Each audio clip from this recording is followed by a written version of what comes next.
우리 하나님의 말씀입니다. 하나님의 말씀 요한복음 2장 1절에서 12절까지의 말씀입니다. 요한복음 2장 1절에서 12절까지의 말씀을 봉독해 드리겠습니다. 사흘째 되던 날 갈릴리 가나에 혼례가 있어 예수의 어머니도 거기 계시고 예수와 그 제자들도 혼례의 청함을 받았더니 포도주가 떨어진지라. 예수의 어머니가 예수에게 이르되 저들에게 포도주가 없다 하니 예수께서 이르시되 여자여 나와 무슨 상관이 있나이까? 내 때가 아직 이르지 아니하였나이다. 그의 어머니가 하인들에게 이르되 너희에게 무슨 말씀을 하시든지 그대로 하라 하니라. 거기에 유대인의 정결 예식을 따라 두세 통 드는 돌 항아리 6이 놓였는지라. 예수께서 그들에게 이르시되 항아리에 물을 채우라 하신즉 아귀까지 채우니 이제는 떠서 연회장에게 갖다 주라 하심에 갖다 주었더니 연회장은 물로 된 포도주를 맛보고도 어디서 났는지 알지 못하되 물 떠온 하인들은 알더라. 연회장이 신랑을 불러 말하되 사람마다 먼저 좋은 포도주를 내고 취한 후에 낮은 것을 내거늘 그대는 지금까지 좋은 포도주를 두었도다 하니라. 예수께서 이 첫 표적을 갈릴리 가나에서 행하여 그의 영광을 나타내심에 제자들이 그를 믿으니라. 그 후에 예수께서 그 어머니와 형제들과 제자들과 함께 가버나움으로 내려가셨으나 거기에 여러 날 계시지는 아니하시니라. 아멘. 물을 포도주로 변화시키심이라는 말씀의 제목으로 오늘 말씀의 은혜를 나누고자 합니다. 성경은 수많은 기적의 사건들을 나열을 하고 있습니다. 그 기적들은 모두 전능하신 하나님이심을 증거하고 있습니다. 우리 예수님도 마찬가지입니다. 그분은 하나님의 아들이십니다. 예수님은 기적을 베푸셨고 지금도 기적은 일어날 수 있습니다. 오늘 물을 포도주로 변화시키신 말씀을 통해 우리에게 주시는 영적인 교훈이 무엇인가 함께 살펴보고 은혜 받기 원합니다. 첫 번째입니다. 기적은 인생의 결핍 그리고 인생의 문제에서 기적은 일어난다라는 겁니다. 오늘 말씀 보니까 갈릴리 가나에서 혼례가 있었습니다. 아마 예수님의 어머니의 친척 관계인 사람의 혼례이지 않았을까? 왜? 어머니도 초청하고 예수님과 그의 제자들도 초청했다고 하는 거 보니까 관련은 있는 것 같아요. 그런데 여러분, 혼인잔치에 있어서 제일 중요한 음식이 바로 포도주입니다. 그런데 그 포도주가 떨어져 버렸다는 겁니다. 보통 이스라엘에 혼인잔치 한다고 하면 일주일에서 열흘 정도 걸려서 한다고 하는데 오늘 말씀의 첫 시작이 사흘째 되던 날 그랬어요. 지난 주일날 목사님이 말씀하셨지만 빌립과 나다나엘과의 만남의 사건 이후에 3일째 됐다라고 하니까 혼인잔치 초반입니다. 일주일 내지 열흘을 버텨서 음식을 장만해야 되는데 3일째라고 하면은 잔치 초반이잖아요. 정말 난감한 일이 발생을 한 겁니다. 그것도요, 제일 중요한 음식이 포도주인데 포도주가 떨어졌으니 이 혼인잔치를 배설하고 주관하는 연회장이나 혼주 측 입장에서는 얼마나 당황스러웠을까요? 뿐만 아니라 이 유대인들이 굉장히 명예를 중시하는 사람들이랍니다. 잔치를 배설해 놓고 그냥 완전히 망하게 생겼으니까 정말 자존심이 보통 상할 만한 일이 아닌 것입니다. 이런 난감한 상황 속에서 예수님의 어머니가 나섰다는 거예요. 나섰는데 어떤 일을 했습니까? 예수님한테 가서 도움을 요청했습니다. 그런데 예수님께 도움을 요청할 때 아들로서 요청한 게 아니라 하나님의 아들로서 도움을 요청을 했습니다. 하나님의 아들로서 그의 능력을 믿고 도움을 구한 것이죠. 여기서 우리가 얻는 교훈이 무엇일까요? 사람이 하는 일은요, 다 분명히 한계가 있습니다. 아무리 능력껏 준비 잘 한다고 해도요, 예기치 못한 일이 발생하기 마련입니다. 그런데 그 한계가 우리 눈에 볼 때는, 내 입장에서 볼 때는 한계지만 하나님이 볼 때는 뭐예요? 한계가 아니라는 겁니다. 그건 오히려 기회라는 거예요. 어떤 기회? 하나님이 일하시는 기적을 맛볼 수 있는 기회라는 것입니다. 우리가 하는 일에 결정적인 결핍이 있고 또 결정적인 부족함을 느끼고 내 힘으로는 할 수 없어서 좌절감을 느낄 때, 바로 그때가 하나님이 일하실 때, 그때가 바로 우리 주님이 일하실 때라는 것을 믿으시기 바랍니다. 그런 상황에서 우리가 해야 할 일은 무엇일까요? 바로 하나님께 도움을 요청을 해야 됩니다. 우리 주님께 도움을 요청해야 됩니다. 위기 상황에서 어떻게 해요? 우리 예수님을 초청해야 된다는 거예요. 우리 시편 46편 1절에서 3절에 이렇게 말씀하십니다. 하나님은 우리의 피난처시요 힘이시니 환난 중에 만날 큰 도움이시라. 그러므로 땅이 변하든지 산이 흔들려 바다 가운데 빠지든지 바닷물이 솟아나고 뛰놀든지 그것이 넘침으로 산이 흔들릴지라도 우리는 두려워하지 아니하리로다. 우리가 인생 중에 만나는 큰 고난과 어려움과 결핍의 상황은 우리 예수님을 만날 수 있는 절호의 기회입니다. 오늘날 우리에게 사방이 막혀 있는 듯한 상황이 여러분 가운데 발생했습니까? 그때가 바로 우리 주님께 요청할 때라는 겁니다. 기적을 경험할 기회이고, 그리고 그때가 바로 우리 주님을 만날 수 있는 기회인 것입니다. 여러분의 자녀, 여러분의 남편, 사업이 어렵습니까? 병 때문에 고난당하고 있습니까? 그때가 바로 하나님의 일하실 때인 줄 믿으시기 바랍니다. 내 자녀가, 내 남편이 그 어려움으로 인해 예수님을 만나는 시간이 되게 해주십시오. 이렇게 기도해 드는 줄로 믿습니다. 그거 해결되게 해주십시오. 그거로만 끝나면 안 돼요. 그걸 통해서 하나님이 하셨구나, 역시 하나님은 위대하신 분이시구나, 이걸 경험할 수 있어야 되고, 바로 그 기회라는 것입니다. 하나님 도와주세요. 불쌍히 여겨주세요. 이렇게 기도하시기 바랍니다. 그때가 바로 하나님이 역사하실 때이기 때문입니다. 마리아의 요청에 예수님이 말씀을 하세요. 뭐라고 말씀하십니까? 여자여, 나와 무슨 상관이 있나이까? 내 때가 아직 이르지 못하였나이다. 좀 당황스러운 말인데 이 말씀을 살펴보면 이런 뜻이 있는 거예요. 예수님이 여기서 때를 말씀하십니다.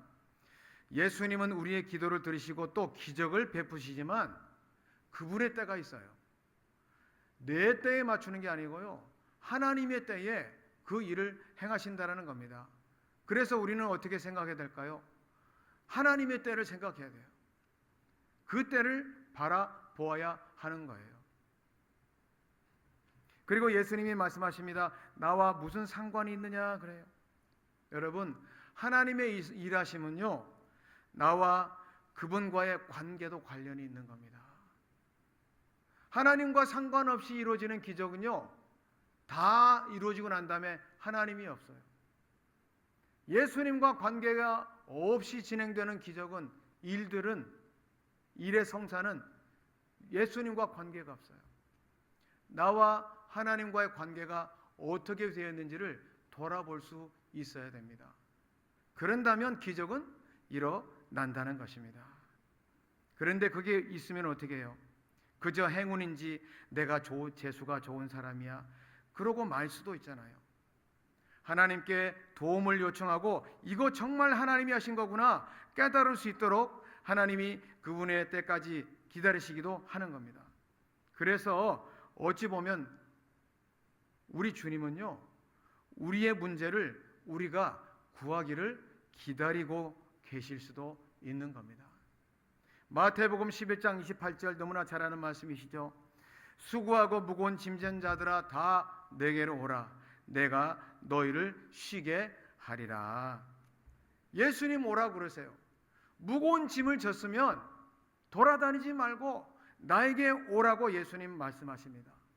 그리고 나에게 그 짐 맡겨라 말씀하십니다. 내가 너희를 쉬게 하리라. 예수님이 하시는구나, 내가 해냈구나가 아니라 예수님이 하셨구나. 이거 발견하기 위해서 우리 하나님은요, 그 때를 기다리고 계시는 겁니다. 우리 주님께 도움을 구하십시오. 그리고 그 때를 기다리십시오. 우리 주님과 바른 관계가 되어 있는지 점검을 하십시오. 마리아가 아들로서 요청한 것이 아니라 하나님의 아들로서 요청한 것처럼 그분이 내 인생의 주인이요 내 삶의 인도자 되심을 인정하고 그분께 요청을 하십시오. 그러면 어떻게 해요? 기적은 일어난다는 것입니다. 그런 은혜가 다 있기를 축복합니다. 두 번째 말씀의 교훈이 무엇입니까? 기적이 일어나는데 조건이 있다는 겁니다. 무슨 조건일까요? 믿음과 순종이 따라야 된다는 겁니다. 예수님의 말씀에도 불구하고 마리아는 하인들을 불러서 말합니다. 뭐라고 말합니까? 무슨 말씀을 하든지 그대로 하라 그래요. 이거 하나만 봐도요, 마리아가 예수님을 아들로서 요청한 게 아니에요. 하나님의 아들 메시아로서 무슨 말씀을 하시든지 그대로 하라 이렇게 말을 합니다. 여러분, 기적이 일어나려면 반드시 필요한 것이 무엇입니까? 믿음이 있어야 되고요, 순종함이 반드시 따라야 하는 것입니다. 기적은 순종이 있어야 된다는 거예요. 그런데 기적은 바라지만, 놀라운 일이 일어나기를 바라지만 아무 일도 하지 않으면 말 그대로 기적은 일어나지 않는 것입니다. 그게 성경에서 가르쳐주는 법칙이라는 거예요. 순종하지 않으면 일어나지 않아요. 그러니 순종은 우리 주님을 철저히 신뢰하는 믿음이 동반이 되어야 순종을 할 수가 있는 겁니다. 예수님이 하인들을 불러서 하신 일들을 우리가 한번 생각해 봅니다. 하인들을 불러서 말씀하시는데 두 가지를 말씀하세요. 무슨 두 가지죠? 항아리에 물을 채우라, 그리고 연회장에게 갖다 주라. 두 가지 말씀합니다. 이 말씀에 반응하는 하인들의 태도는 어땠을까요? 하인들이 항아리에 물을 채우라는 말에 아귀까지 채웁니다. 여러분, 순종을 해도요, 어떻게 해야 될까요? 적극적으로 해야 되는 거예요. 그저 대충 그저 이게 아니고 적극적으로. 항아리에 물 채우라는 말을 했는데 하인들은요, 기대하는 마음으로 아구 끝까지 채웠어요. 이게 믿는 자의 태도라는 겁니다. 정말 기적을 바라면요, 적극적으로 여러분 말씀하는 대로 순종을 해야 된다는 겁니다. 이건 절대적인 신뢰를 담고 있다는 거예요.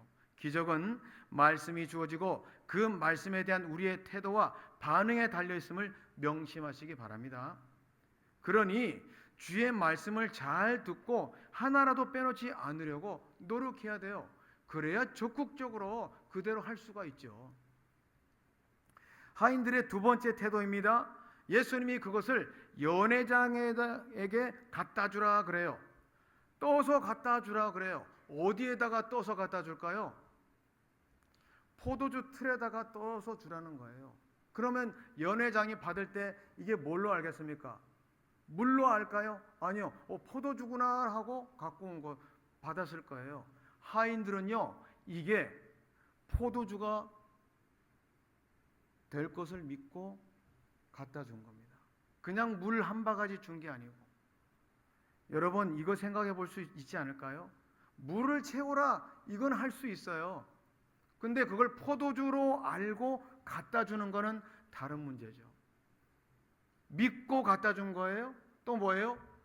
그것까지 순종한 거예요. 물을 채울 수는 있어요. 좋아요. 끝까지도 채울 수 있어요. 근데 갖다 주는 건 다른 문제 아닐까요? 여러분, 순종은요, 끝까지 해야 돼요. 믿음을 가져도 끝까지 가지고 순종하고 실천해야 어떻게 해요? 그때서야 기적은 일어나는 겁니다. 저와 여러분이 기적을 이렇게 많이 살아도 믿음 생활 오래도 못하고 있습니까? 왜 그럴까요? 이거 아닐까요? 믿음을 동반한 순종이 있습니까? 그리고 끝까지 합니까? 여러분, 이게 아니면 기적을 못 볼 수 있는 거죠.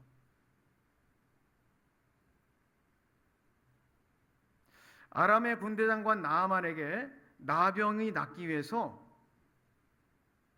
이스라엘을 찾아갔는데 엘리사가 얼굴은 코빼기도 보이지 않고 요단강 가서 7번 씻으라고 그래요. 여러분, 6번까지만 씻어도 기적은 일어나지 않습니다. 아니, 기껏 찾아왔더니 얼굴은 보이지도 않고 요단강 가서 7번 씻어라?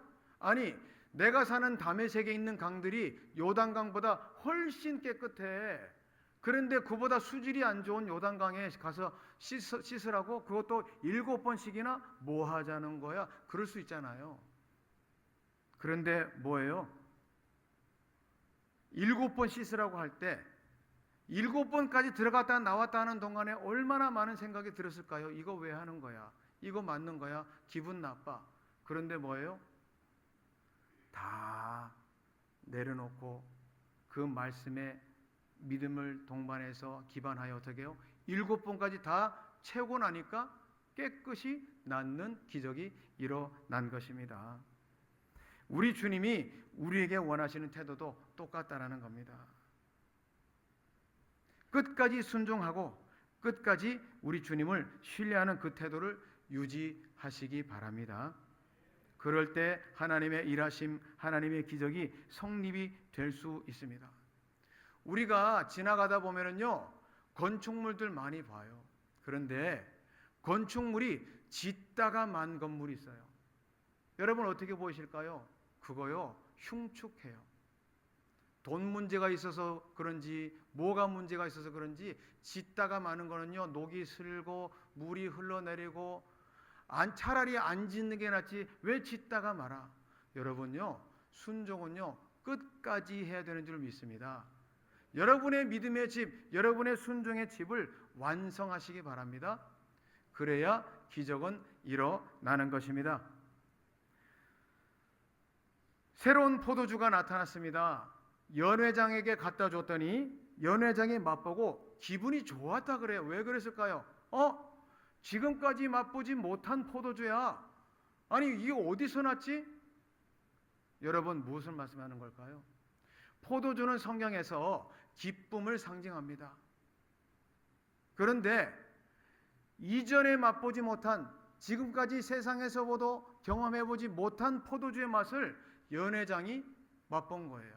연회장이 먹고 다 갖다 줬을 때 손님들의 반응이 어땠을까요? 똑같은 반응이지 않을까요? 아니, 어디서 이렇게 맛있는 포도주가 있었지? 잔치의 분위기는 더 흥이 났었을 겁니다. 흥이 날 뿐만 아니라 일주일 열흘 내도록 그 분위기가 유지가 됐고 업됐고 흥분되고 놀라운 일들이 그 현장에서 일어났을 거예요. 여러분, 무엇을 말씀하시는 걸까요?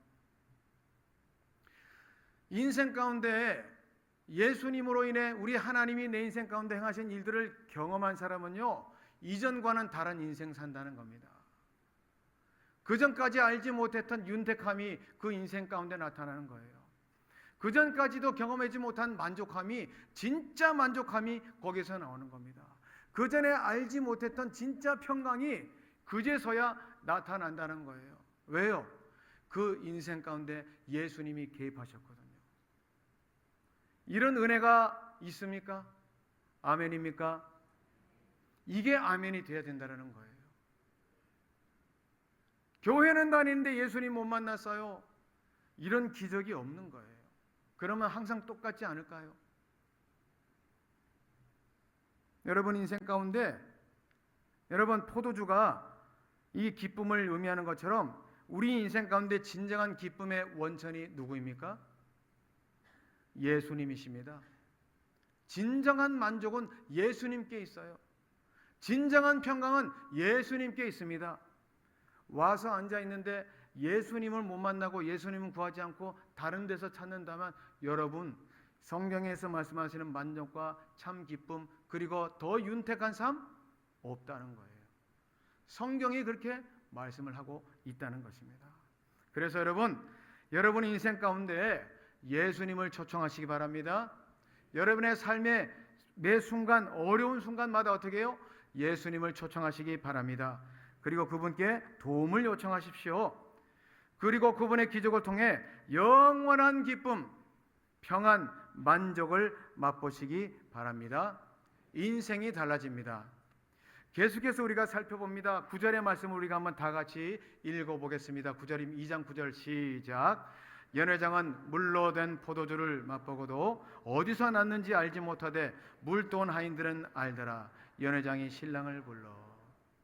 여러분 보세요. 포도주는 다 마셔요. 다 좋아요. 그런데 이게 어디서 어떻게 만들어졌고 어떻게 된지를 아는 사람은 뭐예요? 몇 사람 안 돼요.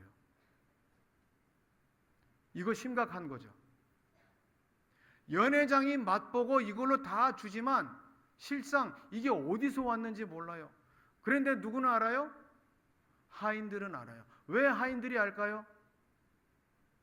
예수님이 그 물로 포도주를 바꾸는 사건의 현장에 있었잖아요. 예수님이 일하시는 그 현장에 있었잖아요. 여러분 그 현장에 있습니까? 그 현장 없이 와서 앉아있지는 않나요? 이게 중요한 겁니다.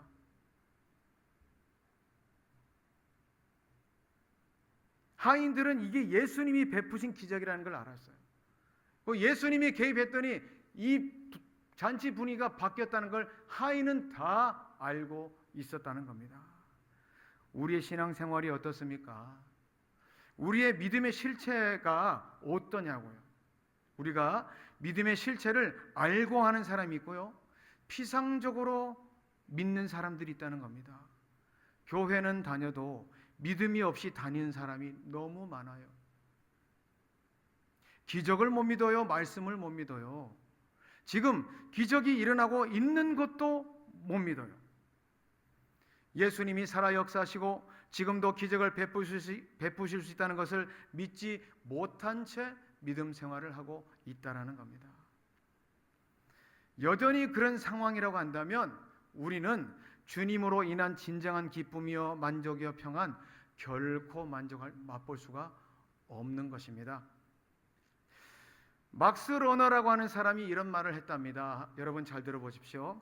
지금 우리는 과거 어느 때보다도 더 많은 자유를 누리고 행동의 제재를 받지 않고 살아가고 있다. 그러나 놀라운 충격은 우리가 하고 싶은 것, 가고 싶은 것, 생각하고 싶은 것, 먹고 싶은 것을 마음껏 먹고 마음대로 행동하면서도 기쁨은 없다는 사실이다.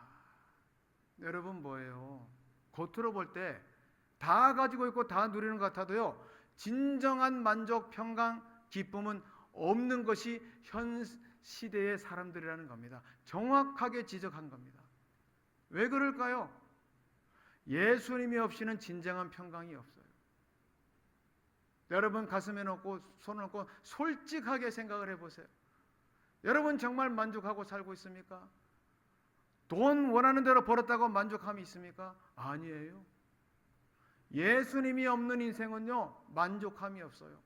아무리 해외여행 많이 다니고 맛있는 것 많이 먹고 다니고 자녀들이 좋은 대학 나오고 해도요, 뭔가 공허해요. 왜 그럴까요? 예수님이 없어요. 왜 예수님이 없을까요? 예수님이 인생 가운데, 내 인생 가운데 행한 것들이 기적이구나, 기적을 행하시는구나 경험 못하고 못 믿기 때문에. 여전히 그렇게 산다면 여러분 평생 그렇게 살 수밖에 없습니다. 왜 그래요? 성경이 그렇게 말씀하고 있거든요. 그래서 뭐예요? 예수님만이 진리인 겁니다. 예수님만이 길리인 거예요. 예수님만이 생명이고 생수가 되시는 겁니다. 요한복음 7장 37절 38절에 뭐라고 말씀하십니까? 누구든지 목마르거든 내게로 와서 마시라. 나를 믿는 자는 성경의 이름과 같이 그 배에서 생수의 강이 흘러나오리라 하시니, 예수님이 주시는 물을 마셔야 해갈이 있어요. 만족이 있다고요. 그건 모르고 왔다 갔다 해봐야 뭐예요? 똑같다라는 겁니다. 똑같다라는 겁니다. 예수님 만나셨습니까? 예수님 만나셨습니까? 아멘 못해도 괜찮아요. 솔직하셔야죠. 진짜 예수님 만났나? 안고 없는 찐빵 드시지는 않아요? 진짜 알맹이 뭐예요? 예수님이 그 인생 가운데 있는 사람과 없는 사람의 성도는 차이가 납니다. 이 물이 포도주 된 기적은요, 예수님의 기적을 인생 가운데 여러분들도 경험하고 있느냐를 묻고 계신 것입니다. 기쁨의 근원은 예수님이십니다. 진정한 만족은 예수님이십니다. 그분을 만날 기회가 우리의 삶의 위기일 때 그때가 기회입니다. 예수님을 초청하십시오. 그분께 도움을 구하십시오. 인생이 바뀔 수 있는 기회입니다. 그런 기회 다 가지시기 바랍니다. 마지막입니다. 물이 포도주로 변할 수 있다는 것을 믿어야 한다는 것을 강조하고 있습니다. 기독교는 기적의 종교입니다. 다른 종교와 다른 것이 바로 이것입니다. 기적이 있다는 것은 하나님은 전능하신 분이시라는 거예요. 우리 예수님이 기적을 행했다는 것은 예수님이 바로 하나님의 아들이시요 메시아이심을 보여주시는 것입니다. 여러분 생각해 보세요. 하나님이 사람이 생각할 수 있는 이치, 사상, 사람이 생각할 수 있는 틀 안에서만 하시는 것 보고 믿으라면 못 믿을 사람이 어디 있으며, 하나님이 그것밖에 안 된다고 한다면 내가 왜 하나님이 있습니까? 내 힘대로 살죠. 왜 여기 앉아 있어요? 그런데 그걸 뛰어넘는 분이 하나님이시기 때문에 우리가 믿는 줄 믿습니다. 그런 하나님이 전능하신 분이시라는 거예요. 그런데 아직도 그걸 못 믿어요? 여러분 돌아보셔야죠. 그거 헛믿음이죠. 불쌍한 거죠. 우리 하나님 살아계시고 전능하신 분이시구나, 기적 베푸시는구나, 이걸 믿으라고 하나님이 이걸 기록해 놓으셨다는 겁니다. 우리 11절 말씀 한번 읽어보겠습니다. 11절, 예수께서 이 첫 표적을 갈릴리 가나에서 행하여 그의 영광을 나타내심에 제자들이 그를 믿으니라. 여러분, 표적이라고 단어가 되어 있습니다. 표적이란 뜻이 뭐냐? 예수님이 하나님의 아들 메시아심을 드러내는 증거로서 하는 기적, 수단, 이걸 표적이라 그래요. 이 기적이 왜 이 사람들 가운데서 행해졌을까요? 믿으라는 거예요. 믿으라는 거예요. 기적은 일어난다. 기적이 일어났다. 예수님이 하셨다. 일어난다는 거예요. 믿으라는 거예요. 그런데 여전히 못 믿고 신앙생활 하십니까? 죄송하지만 불쌍한 거예요. 왜 그렇게 살아요? 이렇게 큰 축복을 우리가 왜 놓쳐야 된단 말입니까?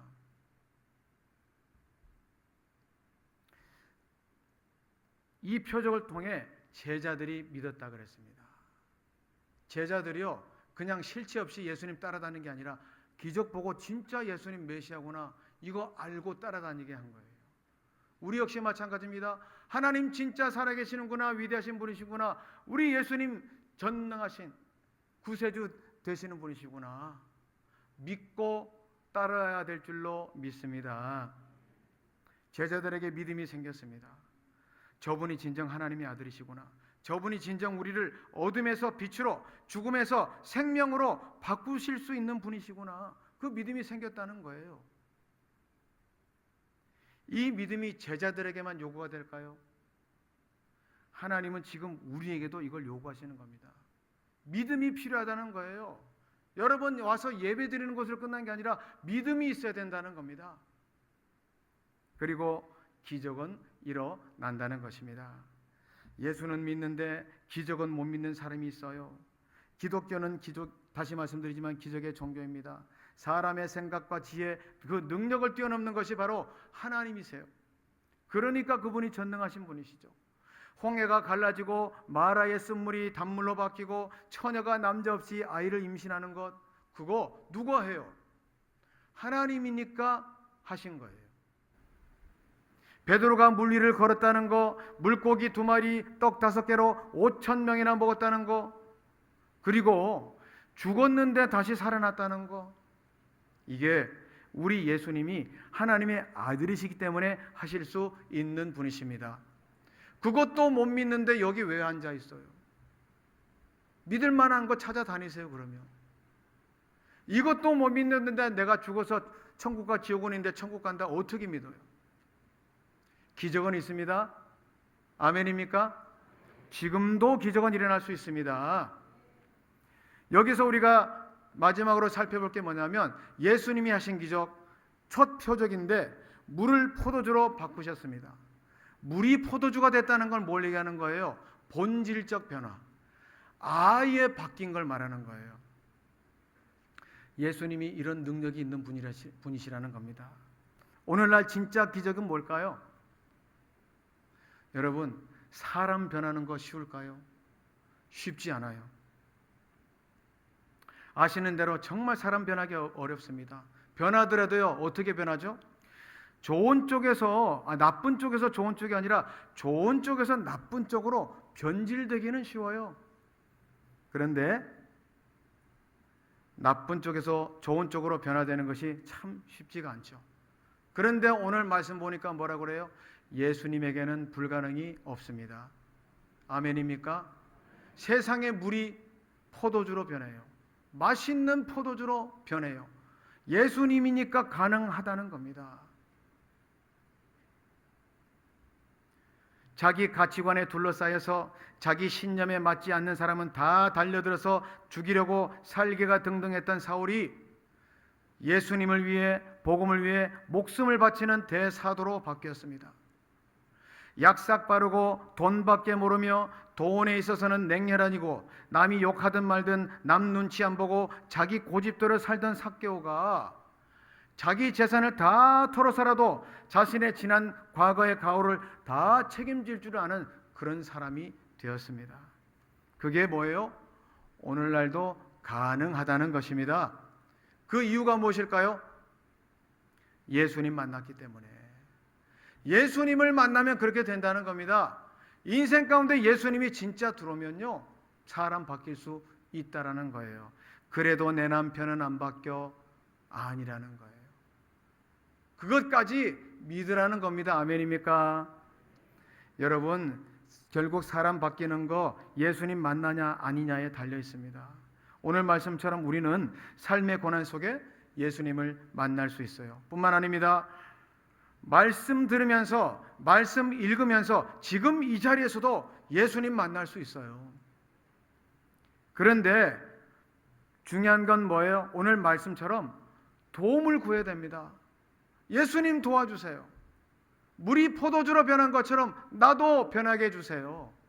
물이 포도주로 변한 것처럼 우리 남편 바뀌게 해주세요.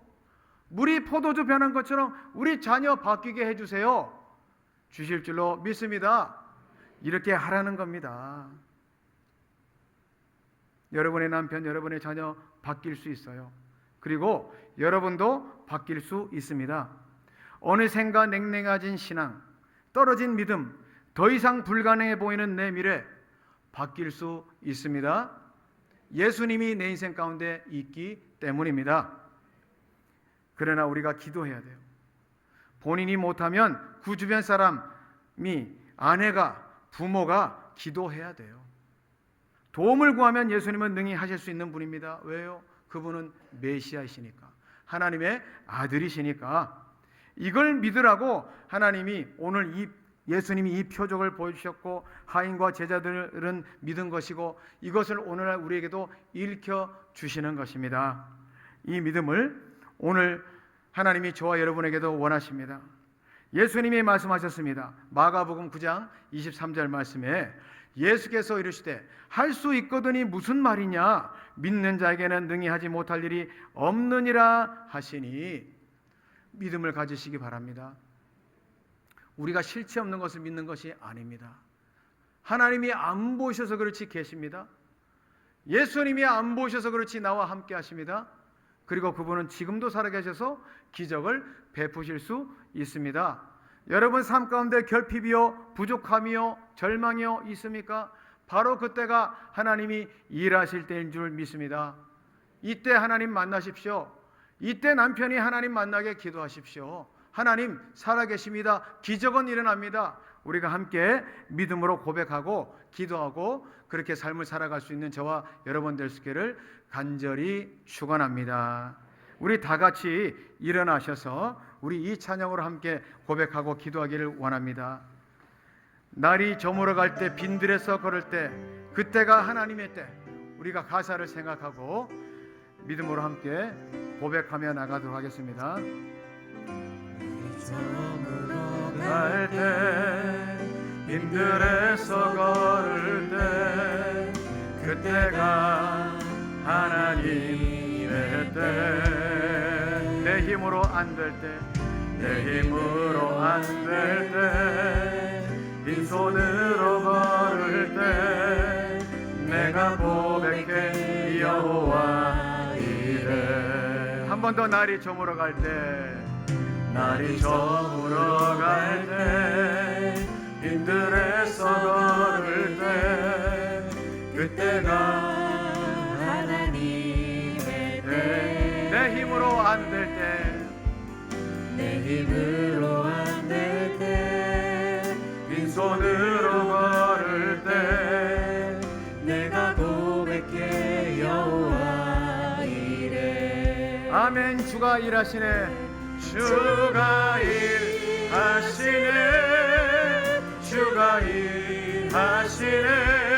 주께 아끼지 않는 자에게 주가 일하시네.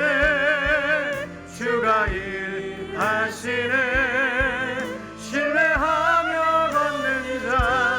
예, 우리 한 번 더 1절 고백합니다. 날이 저물어갈 때, 날이 저물어갈 때, 빈들에서 건 그때가 하나님의 때, 그때가 하나님의 때, 내 힘으로 안 될 때, 내 힘으로 안 될 때, 빈손으로 걸을 때, 내가 고백해. 우리 하나님께 도움을 요청합니다. 두 손 들고 주가 일하시네. 아멘. 주가 일하시네. 주가 일하시네. 주께 아끼지 않는 자에게 주가 일하시네. 주가 일하시네. 신뢰하며 걷는 자에게. 이 시간에 우리가 함께 기도하기를 원합니다. 여러분, 말씀 붙들고 기도하기를 원합니다. 하나님, 기적은 일어납니다. 물이 포도주로 변한 것처럼 나도 변하기를 원합니다. 하나님, 내 자녀도 변하기를 원합니다. 내 남편 변하기 원합니다. 상황이 변화되기를 원합니다. 하나님, 믿음대로 될지어다 하셨습니다. 하나님, 역사하여 주시옵소서. 우리 하나님께 올려드리겠습니다. 믿음으로 기도합니다. 하나님 아버지, 감사합니다. 아버지 하나님, 오늘 말씀 주시니 감사합니다. 하나님 아버지요, 내가 아버지 하나님 인생 가운데 곤고함이 임하고 결핍이 임하고 하나님 아버지요, 상황이 어렵고 절망 속에 있는 그때가 바로 우리 하나님이 일하실 때입니다. 하나님 아버지, 그 하나님의 일하심을 내가 바라봅니다. 하나님 아버지요, 얄팍한 내 생각, 내 아버지 자존심, 내 지혜, 하나님 아버지 다 버리고 내려놓고 하나님은 능행하신 분, 전능하신 하나님, 기적을 행하시는 하나님, 하나님께서 우리 인생 가운데, 내 자녀 인생 가운데, 남편의 인생 가운데, 모든 인생 가운데 하나님 아버지가 임하실 줄 믿습니다. 은혜 베풀어 주시옵소서. 믿음대로 될지어다, 믿음대로 될지어다. 역사하신 하나님, 은혜 베풀어 주시고 하나님 아버지 구하며 간구하며 인생 가운데 우리 예수님 붙들며 살며 나가는 모든 복된 인생, 기적을 경험하는 인생, 그전보다 더 윤택하고 더 만족하고 더 온전한 평강을 누리는 그 복을 온전히 누리는 모든 우리의 성도들, 우리 자녀들, 우리의 삶이 되게 하여 주시옵소서. 아버지, 감사드리며 예수님 이름으로 기도드립니다. 아멘. 지금은 우리 주 예수 그리스도의 은혜와 하나님 아버지의 놀라우신 사랑과 성령님의 감화 감동 교통하심이 이 자리에 고개 숙인 모든 성도님들 머리 위에 지금으로부터 영원토록 항상 함께 있을지어다. 아멘.